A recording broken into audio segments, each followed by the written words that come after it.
Mətnə əsasən cədvələ uyğun fikirləri müəyyən edin. Mətndə Agatha Christie ilə bağlı bu məlumat yoxdur. Yazıb oxumağı uşaq yaşlarından bacarırdı. Bu məlumat mətndə məhz bu hissədə qeyd olunub. 5 yaşı olanda o artıq yazmağı, oxumağı bacarırmış.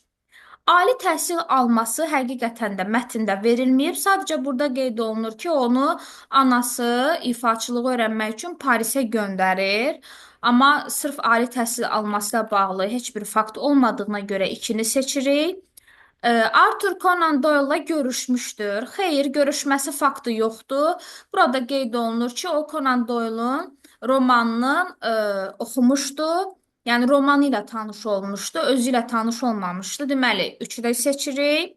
Sağdan hansı məlumat varsa onları seçəcəyik. Musiqi təhsili alması bəli, qeyd olunmuşdu. Anasının onu Parisə göndərməsi.